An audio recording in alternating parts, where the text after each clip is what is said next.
Okay. Okay then. I'm going to start now. So voice is clear? Yes, sir. Okay. In previous class we have discussed regarding the ecology. Last class में हमने ecology कौन कौन से factors हैं, किन questions में focus करना है, इन सबको पूरा स्टडी किया, right. Today we will discuss some points regarding the organism and their environments, right. कुछ बेसिक चीजें हैं उनको जरा देखते हुए चलिए आप.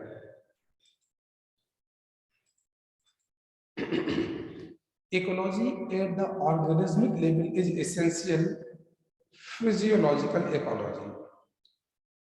What is physiological ecology?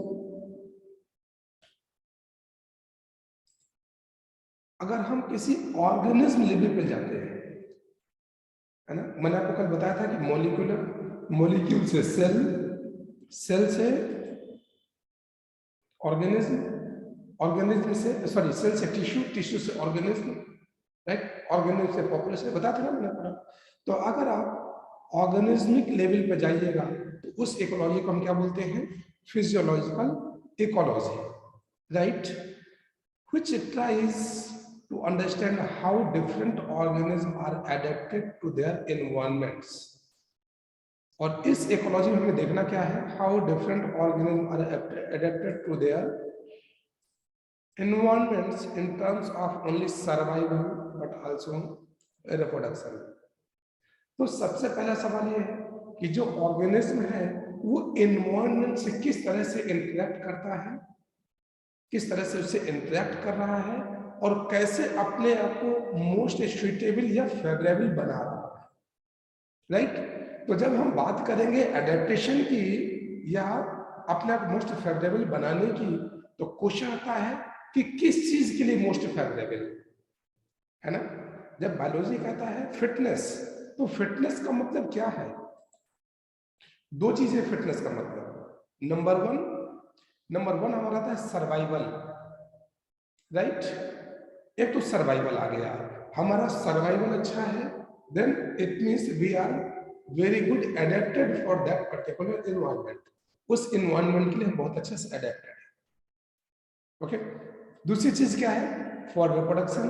ठीक है, अगर हमारा सर्वाइवल तो अच्छा है, but if we are not able to reproduce our young ones, तो फिर एडेप्टेशन का क्या मतलब है? सही है ना. जो भी ऑर्गेनिज्म है अगर वो रिप्रोडक्टिवली फिट नहीं है, अगर वो रिप्रोडक्टिवली एडेप्टेड नहीं हो पा रहा, तो सबसे बड़ी प्रॉब्लम क्या आएगी कि उसका फिटनेस वहीं तक रहेगा, नेक्स्ट जनरेशन तो जा ही नहीं रहा. सही है. तो एडेप्टेशन का मतलब क्या है? एडेप्टेशन का मतलब यह है कि अपने आप में ऑर्गेनिज्म में इतना चेंजेस लाया कि उसका सर्वाइवल उस कंडीशन में बहुत आसानी से हो सकता है, और सर्वाइवल के साथ साथ वो रिप्रोडक्शन भी कर सकता है, यानी कि अपनी प्रोजेनी को भी आगे बढ़ा सकता है. अगर ये दो चीजें हो पा रही हैं, सर्वाइवल और दूसरा रिप्रोडक्शन, अगर ये दो चीजें हो रही हैं, it means organism is adapted to that particular season या climate. Okay. You may have learned in earlier classes how the rotation of our planet. देखो प्लेनेट हमारा किस तरह से रोटेट कर रहा है, किस तरह से डे और नाइट चेंज होते हैं, किस तरह से सीजनल वेरिएशन होते हैं. देयर इज ऑलमोस्ट, ये सब आपको मालूम है? मालूम है ना. हमारी जो अर्थ है वो एक्सिस से थोड़ी सी टिल्टेड है, और इस टिल्टेड होने की वजह से क्या होता है? डे नाइट, यही है ना. अच्छा, और अर्थ हमारी जो सन के चारों, उसके अराउंड ये जो रिवॉल्व कर रही है, इसकी वजह से क्या होता है? सीजनल चेंजेस होते हैं. क्यों? क्योंकि उसके जो ऑर्बिटल्स हैं, वो ऑर्बिटल्स की जो रेडियस है वो कम ज्यादा हो रही है. ऐसा ही है ना. जो ऑर्बिटल्स का रेडियस है वो कम ज्यादा, कहीं पे तो बहुत ज्यादा रेडियस है और कहीं पे कम है रेडियस, इस वजह से सीजनल वेरिएशन हो रहा है. ये तो आपने पहले पढ़ रखा है ना. अच्छा, इसके अलावा आपने क्या देखा है कि these variations together with annual variation in precipitation. इसके साथ ही साथ जो सीजनल वेरिएशन होता है, एनुअल प्रेसिपिटेशन मतलब समझते हैं क्या होता है? यहाँ पे रेन को, जहां भी रेन वर्ड आएगा ना, वर्षा होना, उसको प्रेसिपिटेशन बोलते हैं, राइट? एनुअल प्रेसिपिटेशन रेट कहीं ज्यादा कहीं कम। जैसे अगर हम देखें राजस्थान एरिया में, तो वहां पर एनुअल प्रेसिपिटेशन बहुत कम है, सही है ना? यूपी, एमपी, बिहार मॉडरेट है। अगर आप मेघालय साइड चले जाइए तो वहां पर ज्यादा है, मोस्टेनग्राम या चेरापूंजी में बहुत ज्यादा रेन होता है, मालूम है ना आपको? अच्छा, तो ये जो सीजनल वेरिएशन है, सीजनल वेरिएशन के अलावा जो एनुअल वेरिएशन एंड प्रेसिपिटेशन है, इसकी वजह से भी जो मेजर बायोम है वो अलग अलग तरीके के फॉर्म होते हैं, ठीक है? Annual variation in precipitation account for the formation of major biomes, ठीक है? कौन कौन से बायोम है? Such as desert, rain forest, tundra. अगर हम बोले रीजनल एंड लोकल वेरिएशन की बात करें, regional and local variation within each biome lead to the formation of a wide variety of habitats. देखो, एक तो क्या हुआ कि एनुअल वेरिएशन और प्रेसिपिटेशन में अगर चेंज आया तो हमारे अलग अलग टाइप के बायोम से बनते हैं, ठीक है? अच्छा, उसी एक बायोम के अंदर जो कई रीजन्स हैं या जो लोकल एरियाज हैं, उनमें जो ये quiz Anshika, you know Anshika? Don't know? Okay, चलिए, जो रीजनल वेरिएशन है, तो अगर एक ही बायोम में रीजनल वेरिएशन चेंज होगा तो भी उसी के अकॉर्डिंगली जो आपका वैरायटीज है या हैबिटेट से चेंज होंगे। एग्जांपल मैं ले लेता हूं फिर से राजस्थान का। राजस्थान यूपी के बॉर्डर से अटैच है। हमारा जैसे यूपी का हो गया आगरा, आगरा के ऊपर आता है भरतपुर। जस्ट जब राजस्थान में जाइए, भरतपुर राजस्थान का एरिया है, ठीक है? या झांसी यूपी, ग्वालियर एमपी, और उसके आगे आपका आता है धौलपुर, राजस्थान के एरिया आ गया। तो ये बॉर्डर मिक्स है ना। तो जो यूपी से बॉर्डर लगा हुआ है वहां पर बहुत ज्यादा वेरिएशन नहीं मिलेगा। आप इससे बढ़ते बढ़ते चले जाइए कहां पर? जयपुर तक। जयपुर में भी बहुत मेजर वेरिएशन नहीं आएगा। फिर और आगे बढ़ते चले जाइए कहां? जोधपुर तक, तो भी ज्यादा समझ मतलब काफी चेंजेज आ गया। जयपुर और जोधपुर में आपको कम चेंजेज आएगा, लेकिन आगरा और जोधपुर में बहुत जमीन आसमान के चेंजेस। जोधपुर से और आगे आप चले जाइए बीकानेर, तो डेजर्ट स्टार्ट। फिर चूरू, तो चूरू में तो आपको सिर्फ धूल के सिवा कुछ नहीं मिलना। इसका मतलब क्या है कि जो लोकल वेरिएशन है या रीजनल वेरिएशन है किसी भी बायोम के अंदर, उनकी वजह से उनमें कई डिफरेंट डिफरेंट टाइप्स के हैबिटेट्स बन जाते हैं। और हैबिटेट्स ये वो जगह है जहां पर ऑर्गेनिज्म रिसाइड करता है या ऑर्गेनिज्म रहते हैं। इतना चीज क्लियर है ना? अच्छा, एक बार जरा सा इसको देख लिया जाए। This is the biome distribution with respect to annual temperature and precipitation. Annual temperature और प्रेसिपिटेशन चेंज होगा तो उसके अकॉर्डिंगली बायोम कैसे चेंज हो रहा है, इसको एक बार देखते हैं जरा सा। दिस इज द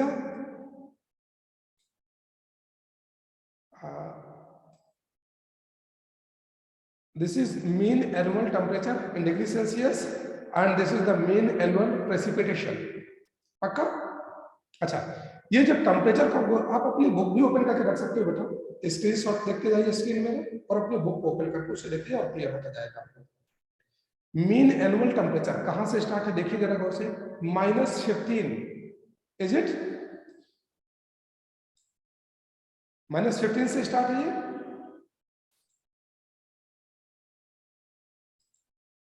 -15 से स्टार्ट है, -10, -5, हियर इज द 0, और प्रेसिपिटेशन 50 से स्टार्ट। पक्का? मतलब कहीं भी 0 नहीं होगा। 0 होने का मतलब होता है सीधे डिजर्ट। अगर 50 से भी नीचे है तो डिजर्ट, और जहां पर प्रेसिपिटेशन 0 है तो आप उसकी तो कल्पना ही नहीं कर सकते। सही बात है कि नहीं? अच्छा, अब थोड़ी से ये ग्राफ देखना मैंने आपको बताया था, किसी को ग्राफ देखने में दिक्कत है तो बताइए अभी। अच्छा, तो आगे बढ़िए। 50, ये प्रेसिपिटेशन 50 सेंटीमीटर, ये बिल्कुल एक सीधी लाइन खींचेगा तो इस तरह से लाइन आएगी ना। अच्छा, तो प्रेसिपिटेशन भी नहीं हो रहा और टेम्परेचर भी कम है -15 तक, तो वहां किसी तरह का कोई बायोम एग्जिस्ट ही नहीं करता। पक्का? अच्छा, प्रेसिपिटेशन तो 50 से कम है लेकिन टेम्परेचर -10 तक है। ठीक, प्रेसिपिटेशन भी धीरे धीरे बढ़ता जा रहा है, टेम्परेचर भी धीरे धीरे बढ़ता जा रहा है, -10 से 0 तक आ गया। तो हमारा एक जो बायोम बनता है, this is the Arctic and alpine tundra. देखा आपको?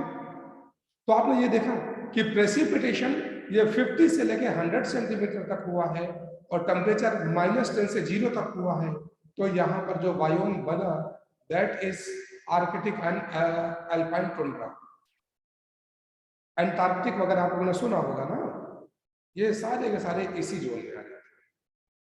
तो एक बायोम क्लियर हो गया। अच्छा जी, दूसरा, अगर आप देखिए कि प्रेसिपिटेशन तो नहीं बढ़ता लेकिन टेम्परेचर 5 से लेकर के 20 या मोर देन 20 तक जा रहा है। टेम्परेचर इससे भी ज्यादा जा सकता है। एक जनरल सी बात बता दी गई आपको, ठीक है ना। अलग अलग सीजन में अलग अलग टेम्परेचर मेजर करता जाएगा, लेकिन मेन यहाँ पर प्रेसिपिटेशन है। अगर प्रेसिपिटेशन कम है और टेम्परेचर 0 से ज्यादा है तो बनेगा हमारा डिजर्ट। क्या बनेगा? डिजर्ट। अगर प्रेसिपिटेशन 50 से थोड़ी से ज्यादा है और टेम्परेचर भी ज्यादा है तो बनेगा क्या? ग्रासलैंड। क्या बना? ग्रासलैंड। ठीक है। अगर प्रेसिपिटेशन 50 से लेकर के अप्रोक्सीमेटली 150 या 200 तक है, यानी पानी बढ़िया पर्याप्त मात्रा में हो रहा है, टेम्परेचर भी ज्यादा है, ठीक वही जैसे जहां आप लोग रह रहे हो, गर्मी भी खूब होती है, बरसात भी खूब होती है, ठंडी भी खूब होती है, ऐसे ही है ना? पक्का? अच्छा, तो अगर ऐसी कंडीशन बन रही है हमारे जहां प्रेसिपिटेशन भी 50 से लेकर 200 तक है और टेम्परेचर भी 10 से लेकर के 25-30 तक जाके वेरी करता है, तो हमारा बनता है टेम्परेट फॉरेस्ट। क्या बनता है? Temperate forest. इसी को हम लोग कहते हैं डेसिडुअस फॉरेस्ट। क्या कहते हैं? Deciduous forest. अच्छा, प्रेसिपिटेशन तो 50 से 200 तक ही है, प्रेसिपिटेशन 50 से 200 तक ही है, लेकिन टेम्परेचर नहीं बढ़ रहा, टेम्परेचर कम है, ये तकरीबन 10 से 0 से लेकर 10 तक है। ऐसे जगह में ये टेम्परेचर कहाँ होगा? हिली एरिया में, तो वहां पर पाए जाते हैं कॉनिफर्स, कॉनिफर फॉरेस्ट, जैसे हिमालय वगैरह। सही है? अगर समझ में नहीं आ रहा तो बेटा पूछते जाइएगा, संकोच बिल्कुल नहीं करना। तो कॉनिफर्स फॉरेस्ट कैसे बन रहे हैं? प्रेसिपिटेशन अच्छा खासा हो रहा है, 50 से अप्रोक्सीमेटली 200 सेंटीमीटर तक हो रहा है, बट टेम्परेचर 10 से ज्यादा नहीं बढ़ पा रहा, तो वहां में क्या होगा? कॉनिफर फॉरेस्ट डेवलप होंगे। और अगर जो प्रेसिपिटेशन है मिनिमम 150 सेंटीमीटर से लेकर के 400 सेंटीमीटर तक, मतलब डेली पानी बरसना ही बरसना है, कहां गुंजाइश है ऐसी? अच्छा, गौर करो, आपके यहाँ रेनी सीजन में किस दिन पानी का असर ज्यादा? तो यार आज तो पानी बरसेगा ही बरसेगा।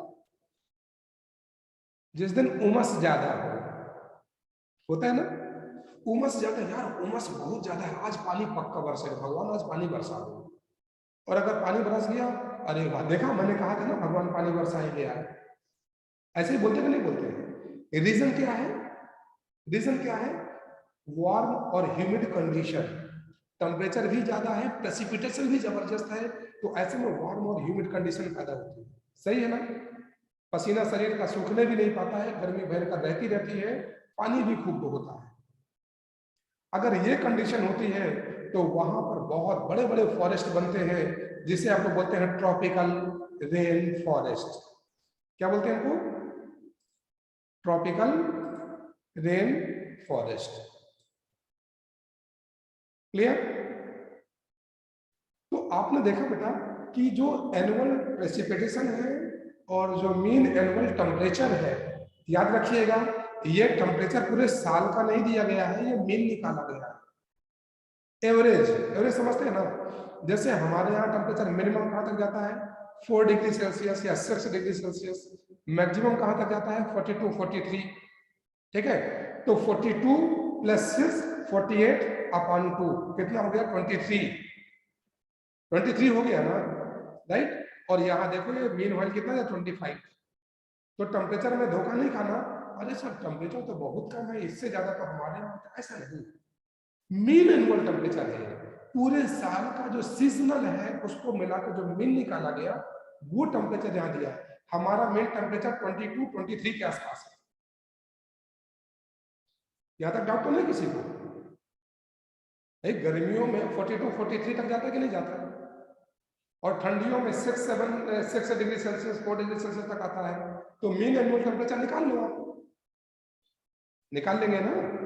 अच्छा जी, तो आपको अगर मीन एनुअल टेम्परेचर पता हो और मीन एनुअल प्रेसिपिटेशन पता हो तो आप इस प्रकार से पूरा का पूरा ग्राफिकल प्रेजेंटेशन दे सकते हैं डिफरेंट डिफरेंट बायोम का। तो ये जितने दिएगा ना, Arctic biome, tundra biome, conifers biome, temperate forest biome, tropical rain forest, grassland, desert, ये सब उसी में आते हैं। इतने नहीं, इसके अलावा बहुत से बायोम में बेटा आप अगर देखना शुरू करिएगा तो डिफरेंट हार्श कंडीशन, या ये देखिए सरवाइव कहां कहां तक करते हैं नेचर, मतलब कितनी दूर तक है। आप जितना इमेजिन कर सकते हैं वहां तक देखिए, सब जगह लाइफ प्रेजेंट है। इवन देन ओशियन के डीप ट्रंच तक में, जहां पे आपने थर्मस एक्वाटिकस को आइसोलेट किया था, याद आया? थर्मस एक्वाटिकस क्या लिया था इससे? टैप डीएनए पॉलीमरेज, पीसीआर करने के लिए, याद आया? तो सोचो 1000 डिग्री सेल्सियस में भी बैक्टीरिया सर्वाइव कर रहे हैं, है ना?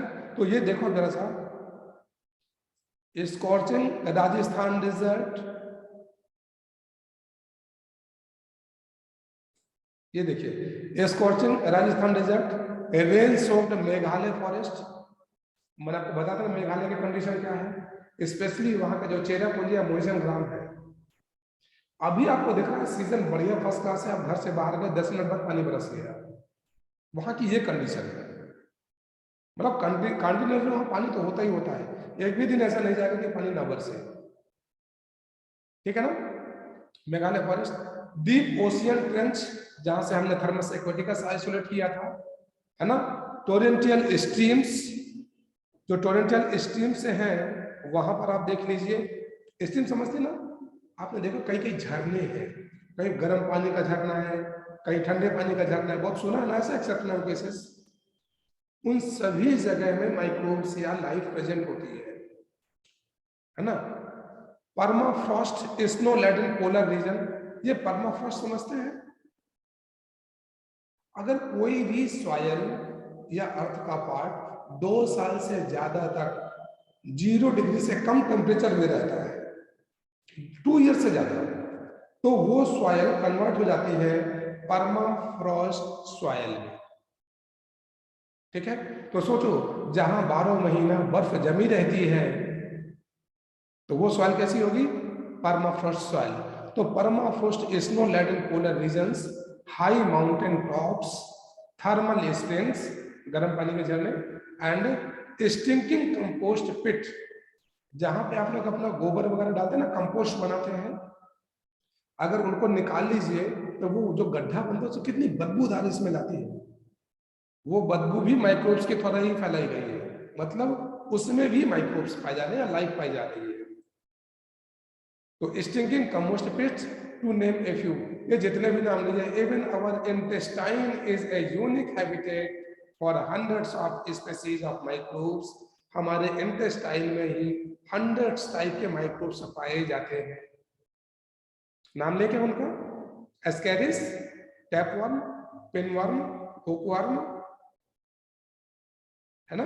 अच्छा माइक्रोब्स की भी नाम ले लें, माइक्रोब्स में आपके ये आ जाते हैं इशरिचिया कोलाई, हमारे कोलन पार्ट में होते हैं, जो अनडाइजेस्टेड फूड मटेरियल को फीकल मटेरियल में कन्वर्ट करता है ना। तो जितने भी चीजें हैं आप जहां जहां पे इमेजिन कर सकते हैं सभी जगह ये माइक्रोब्स पाए जाते हैं या लाइफ प्रेजेंट है। आपको याद होगा हमने पढ़ा था ना, लिथोस्फीयर, हाइड्रोस्फीयर, एटमोस्फीयर। लिथोस्फीयर क्या हो गया, टेरेस्ट्रियल पार्ट हमारा या जो सॉइल है या लैंड वाला पार्ट हो गया। हाइड्रोस्फीयर पूरा ओशियन, फ्रेश वाटर बॉडीज और मरीन वाटर बॉडीज, ठीक है। हाइड्रोस्फीयर और एटमॉस्फेयर एयर का पार्ट। जहां जहां भी माइक्रोब्स प्रेजेंट है इन सबको मिलाकर हम बोलते हैं क्या, बायोस्फीयर। क्या बोलते हैं, तो हो गया हमारा कौन कौन सा, लिथोस्फीयर, हाइड्रोस्फीयर और atmosphere. This three makes the biosphere. तो इतनी चीजें हमारी बायोस्फीयर बना रही है। और बायोस्फीयर में ही कई छोटे छोटे छोटे छोटे क्या होते हैं, बायोम्स। उन बायोम्स में अलग अलग प्रेसिपिटेशन या अलग अलग टेम्परेचर की वजह से वहां पे अलग अलग हैबिटेट होता है। और पर्टिकुलर हैबिटेट में उससे जो एडेप्टेड ऑर्गेनिज्म है वो वहां पाए जाते हैं। तो ये कॉन्सेप्ट आपका बन गया, ऑर्गेनिज्म एंड इट्स एनवायरनमेंट। यहां तक कोई दिक्कत मधु नहीं? अच्छा जी, कुछ पॉइंट्स हो गया। आप देख सकते हैं हमारे मेजर बायोम्स ऑफ इंडिया। यहाँ पे तो कुछ डायग्राम्स ही है, देखिए, देखना चाहते हो। जैसे tropical rain forest, deciduous forest, you know डेसी ट्रॉपिकल रेन फॉरेस्ट मालूम है ना आपको? ये बहुत अच्छे से परिचित आप सब लोग इससे, है ना। 24 आवर डे बाय डे पानी ही बरसता रहता है हमेशा। और हर तरह के सबसे ज्यादा बायोडाइवर्सिटी ट्रॉपिकल रेन फॉरेस्ट में ही है, क्योंकि वेजिटेशन वहां ज्यादा है और इसीलिए वहां पर जो एनिमल्स है वो भी ज्यादा है। मतलब flora and fauna. Flora means vegetables और फौना मीन्स एनिमल्स, राइट। तो सबसे ज्यादा वहां पाए जाते हैं। डेसिडुअस वो है जहां पर सीजनल चेंज होता है प्लांट में। जैसे पतझड़ आता है ना, पत्ते टूट गए, कुछ दिन बाद फिर नया हो जाएगा। तो जहां पर ऐसे सीजनल चेंजेस हो रहे हैं वहां जो फॉरेस्ट है वो डेसिडुअस फॉरेस्ट है, ठीक। अच्छा, जहां पे सीजनल चेंज नहीं हो रहा है, सिर्फ सूखा ही सूखा है, कभी कभार धोखे से पानी बरसा तो बरसा गलती से, वो भी रिटर्निंग में, नहीं तो वो भी नहीं, तो वो हम हो जाता है हमारा क्या, डिजर्ट, ठीक है ना। अभी मैंने डेजर्ट को बताया आपको कि आप बीकानेर और बीकानेर से आगे चूरू तरफ चले जाइए तो टोटल आपको सिर्फ और सिर्फ सैंड ही मिलेगा, सॉइल ही मिलेगी और कुछ नहीं मिल सकता, ठीक है ना। अच्छा, इसके अलावा जो सी कोस्टल एरियाज है, सी कोस्टल एरिया वहां पर भी वेजिटेशन बहुत ज्यादा होता है, क्योंकि दो अलग अलग बायोम का ट्रांजिशन पॉइंट है, टेरेस्ट्रियल और एक्वेटिक, दोनों का जो पॉइंट है। तो आपने देखा कि वहां भी वेजिटेशन बहुत जबरदस्त होती है, सी कोस्टल एरिया में होती है ना। जैसे ब्रायोफाइट्स हो गए, टेरिडोफाइट्स हो गए, क्योंकि इनको अपने रिप्रोडक्शन के लिए वाटर चाहिए। तो ये अकेले तो लैंड पे नहीं रह सकते, इनको तो ऐसा ही जगह चाहिए जहां पर इनके जो सीड है या जो इनके स्पर्म है वो वाटर में जा सके और फिर इसके बाद में उनका जनरेशन आगे बढ़ सके। तो ऑब्वियसली वो तो वाटर कैचमेंट एरिया में ही पाई जाएगी, ठीक है ना। तो सी कोस्टल एरियाज ये हमारे डिफरेंट मेजर बायोम्स है।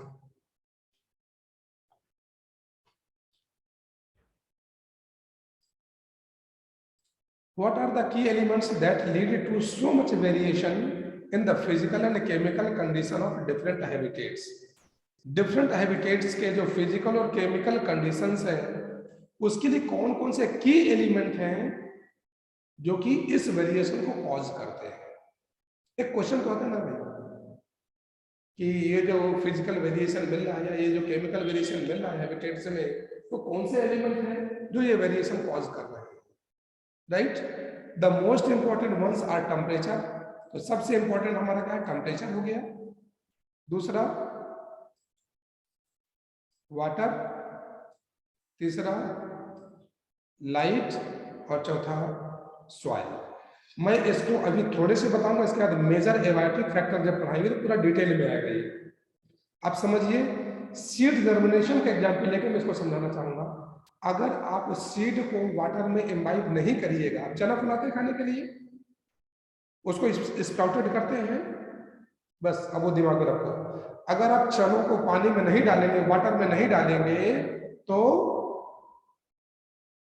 जर्मिनेशन नहीं होगा, तो वाटर तो जरूरी हो गया। अच्छा, अगर गर्मी में तो जल्दी स्प्राउटिंग हो जाती है in comparison to the winter season, अभी 24 आवर लग जाता है या 36-48 आवर लग जाता है, और गर्मियों में 36 आवर, मतलब कि तकरीबन 24 या 18 आवर में स्प्राउटिंग हो जाती है ना। तो इसका मतलब इनके जर्मिनेशन में टेम्परेचर भी मैटर कर रहा है। अच्छा, आप उजाले में रखिएगा तो जर्मिनेशन होगा ही नहीं, मतलब उनको डार्क चाहिए, पक्का। तो डार्क चाहिए, इसका मतलब आई थिंक आपको नेट आ रहा है प्रॉपरली, ओके। अच्छा, जैसे लाइट है, इसका मतलब उसको अपने फ्लावरिंग के लिए, फ्रूटिंग के लिए पर्टिकुलर लाइट भी चाहिए। फोटो पीरियोडिज्म आपने पढ़ा हुआ है क्लास 11 में, पढ़ा है ना। तो लाइट भी इंपॉर्टेंट है, और फर्दर जब तक इसको सॉइल नहीं दीजिएगा तो आगे को तो ग्रोथ ही नहीं होगी। तो ये हमारे मेजर एबायोटिक फैक्टर्स हैं जो कि फिजिकल और केमिकल कंडीशन के लिए रिस्पॉन्सिबल। इतना ही नहीं, ये तो हमारे हो गए एबायोटिक कंपोनेंट, है ना। इसके अलावा अगर आप लीजिएगा बायोटिक कंपोनेंट्स में, तो बहुत से पैथोजन, पैरासाइट्स, प्रेडेटर और कंपिटिटर्स। पैथोजन, अगर कहीं पे पैथोजन नहीं है तो बहुत अच्छी ग्रोथ होगी, पैथोजन है तो ग्रोथ रिड्यूस, पैरासाइट है तो ग्रोथ कम होगी, कुछ ना कुछ पैरासाइट तो उनको खा पी ही जाएंगे, उनका आधा भोजन तो ले ही लेंगे। प्रेडेटर्स, ऐसी तरह कंपिटिटर्स। तो जहां कहीं भी कंपटीशन है, सोचो अगर नीट में कोई बच्चा ना भरना चाहे तो आपको तो आपके घर से लेवा ले जाएंगे, चलो बेटा तुम एडमिशन ले लो, डॉक्टर साहब बना दे, ऐसा ही है ना। लेकिन सीटें हैं मान लो 10,000 और बच्चे हो 10 lakhs, तो क्या होगा, फिर घर बुलाने नहीं जाएंगे, बोले ऐसा है बेटा फॉर्म भरो, अच्छे से पढ़ाई करिए, एग्जाम लीजिए, अगर सिलेक्ट होना तो लेना, अगर अंडर 10,000 में आइएगा तो आपको बुला लेंगे, नहीं तो नहीं, हमको बढ़िया चाहिए बच्चे, ऐसा ही है ना। कंपटीशन, तो कंपटीशन होगा तो ग्रोथ रिड्यूस हो जाएगी, सही है। अच्छा, तो ये तो हमारा रहा वो फैक्टर्स, की एलिमेंट्स जो फिजिकल और केमिकल कंडीशन को चेंज करते हैं, राइट। अभी हमने पढ़ा था क्या, हैबिटेट। नेक्स्ट चीज है एक निच। निच देखते हैं, this is the micro habitat. क्या है माइक्रो हैबिटेट? जैसे करेंटली अगर हमारे बारे में बोलिए, हम कहां पाए जा रहे हैं, चित्रकूट में, तो चित्रकूट मेरा हैबिटेट हो गया। लेकिन अगर आपसे ये पूछा जाए कि चित्रकूट में कहां, तो बोलेंगे एसपीएस में पाए जा रहे हैं, तो ये हो गया मेरा निच। समझ में आ गई बात? निच क्या है, माइक्रो हैबिटेट। तो अब ये देखिए जरा सा, each organism has an invariably defined range of conditions that it can tolerate. मतलब एक पर्टिकुलर कुछ ही रेंज है जिसके साथ वो टॉलरेट कर सकता है, ठीक है ना। Diversity in the resources it utilizes and a distinct functional role in the ecological system. तो पर्टिकुलर वो पार्ट जितने में वो सरवाइव कर सकता है या अपने आप को टॉलरेट कर सकता है, वो micro habitat is termed as niche. क्या बोलते हैं उसको, निच। ओके, अभी यहां तक किसी को अगर कोई डाउट हो तो बताइए आप। नो डाउट एट ऑल, ठीक है। इसको एक बार आप अच्छे से रीड कर लीजिएगा, कोई डाउट होता है तो आप मुझे व्हाट्सएप में क्वेश्चंस डाल सकते हैं, अदरवाइज कल जब मैं नेक्स्ट क्लास लेता हूं तो क्लास में हम क्वेश्चन आंसर डिस्कस कर लेंगे। Okay, that thank you, have a nice day.